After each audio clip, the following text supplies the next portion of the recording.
Hello world, Frida Darcy and Patricia O'Connor here. We have to worry about the music. We've got nice music playing from all directions, and I'm probably gonna end up working for somebody else on this video with a copyright strike. But I'm just gonna take advantage of the ambiance and shoot a little video anyway. It's a beautiful day out. Our lights are down. They're not down for any reason other than this is the time for them to go off. And I'm just taking a little look at our balcony and enjoying what we have. I am having a little bit of a smell the roses moment, and they are fragrant. It's a beautiful day. The pool is busting with young people. They're all enjoying it. The music's playing.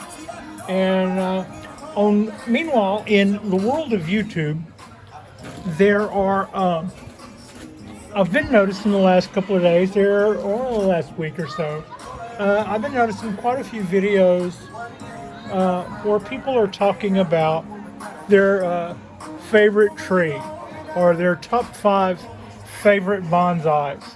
And I kind of, that seems like on the surface, like that would be a pretty easy video to shoot.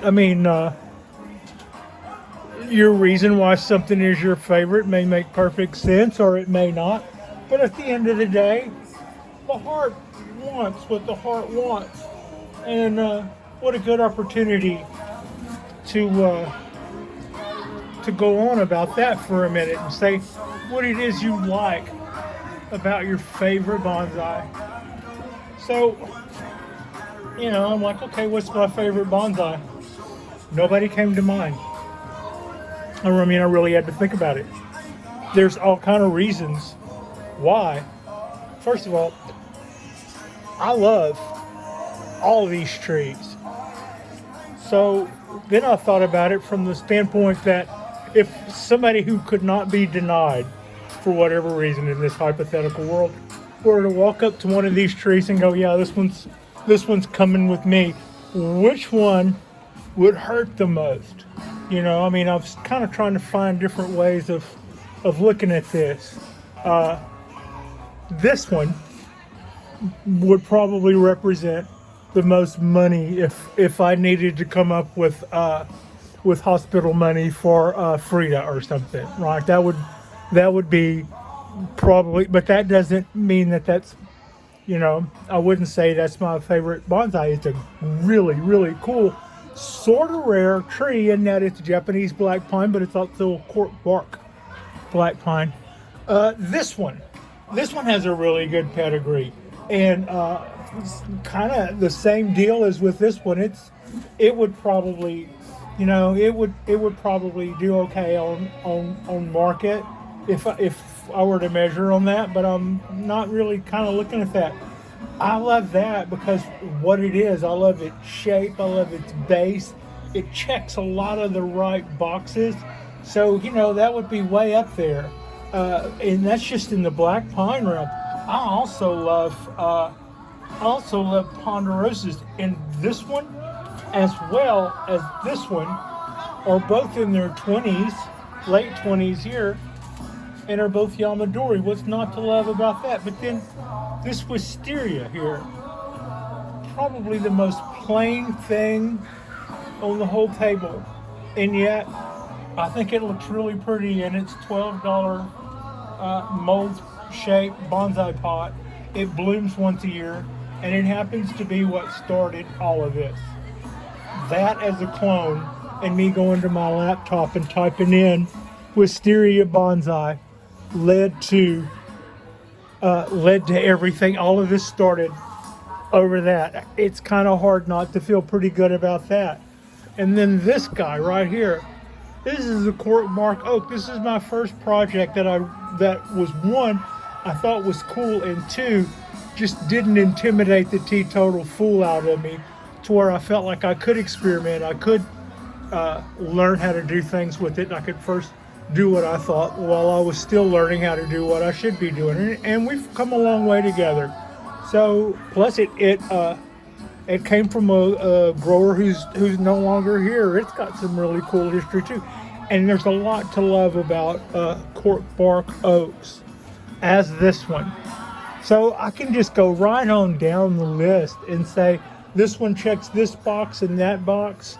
And whenever I first got into bonsai, I did have this thought. Now, years ago, and up until not too many years ago, bonsai gives me zen, and I love bonsai. But before bonsai, my hobby was pushing my luck. That was the defining characteristic of whatever it was I was doing at the time, and it's always been like that. And to some extent, that still raises its ugly head every now and then. But I'm not really gonna do anything risky now, because I'm kind of like loving life a lot more. But to that end, what I mean when that still raises its ugly head, I went, well, if you're gonna get back into bonsai, you're not gonna be able to do it like the swinging Richards, who are always, have, and I'm like, well, why? What would I be limited by? And I went, well, you're limited by your balcony, and it's a south-facing balcony. And then I went, well, all right, what's going to be the limiting factor? We're looking at these cypress trees.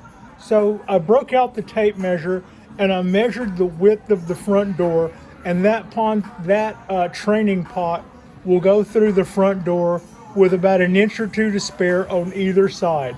And that is what we decided our limitations were.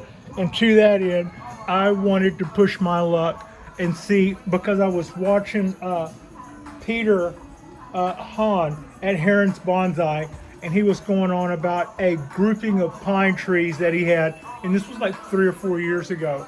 And he goes, yeah, I've just got a soft spot for the big trees. I'm paraphrasing. But I was like, yeah, me too. And that's what got me to thinking about what I was raised around. And this is from that. And this was me being bold. Still not my favorite. I've learned quite a bit. I learned that they're easy. I've learned that you got to keep watering them.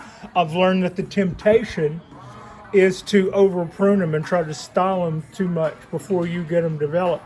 But this year, this leader specifically, I was looking at this guy earlier today, and that is just fattened up so much already this spring. And this guy is just 2 years behind it. And the way this is looking, I wish it wasn't. I wish I'd have had this little sprout 2 years ago. But I'll take it now, and 2 years isn't that long if it looks like that one does now. I can definitely see where we're making taper. And I get really excited about this guy every spring, seeing all of this flush growth and all of this green. But I guess at the end of the day, it's I already mentioned something about checking the boxes, and it's not the most showy. And I was just holding this tree like this in the last video, I think. But I love Japanese black pines. And at the same time, I got one of them behind me that's worth quite a bit. I got this guy. And whereas the one behind me was so fancy, it was also a little intimidating. This one checks a lot of the right boxes too. The Japanese black pine.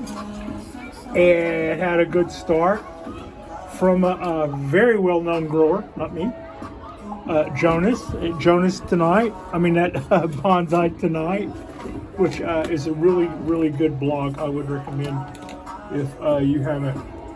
Google that and check out Bonsai Tonight. But also, I love this tree as much as I would love any of the others, but then it checks the box of being a little Japanese black pine. That keeps it high up in there. I've done a lot of work to this tree myself. It was just a little straight starter. I applied the wire. So for good, better, or worse, this is kind of me early. So I do feel a little bit more personally attached to it for that reason. I feel like there's a little bit more of me in there, and I've learned more from this tree, and also to the same extent, Simply P, than any other of the trees I have. They're not the most, these probably aren't the most impressive pair of trees, but I'm pretty happy. I'm pretty happy with the way this guy is coming along, and I would say that Frankenpine is where I first got the nerve to bend and fold little pines, and if it would have had a problem, or if I would have done something else that would have killed it about that same time, and I wouldn't have known the difference, that would have put the stop to everything.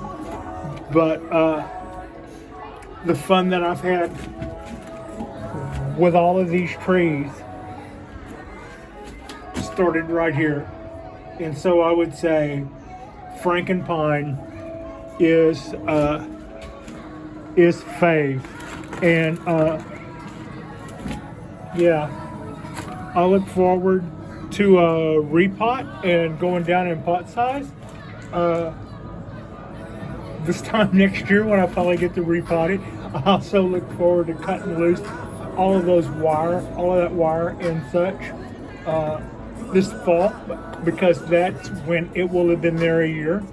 And I really enjoyed changing the angle of that guy this past year, which kind of covered up for what I thought was our one flaw, which was I let it come out of the ground a little straight. But then we learned about, that was kind of like the last thing it's taught us, and that won't be the last thing it has to teach us, I don't think, or at least I hope, not by a long shot. But yeah, so that is what I would say. You know, I mean, there's so many ways of looking at it. It's a kind of a good reminder. I have a whole lot to be thankful for. One of my first projects before the Cypress trees was this 18 tree Cotahan maple forest. And most of my lessons have been good lessons, and yeah, I would say that one little pine is probably the one that we're kind of starting off together here, and there are times when I think it actually makes me maybe look a little better than I am, but that's like they say, you're never quite as good as they say you are, but then you're never as bad either. Thank you so much for watching. This has been a really nice, breezy, cool Saturday, and everybody is just out kicking it by the pool. And I'm not sure when this will drop. Our current video is doing pretty well. I don't really need to go elbowing it out of the way. But we're going to drop another one tonight, and then we'll probably do another one on Sunday. So like and subscribe if you guys have not already. And we're just going to put out a few more here over the weekend, and then we'll go right back into our week. Thank you so much for watching.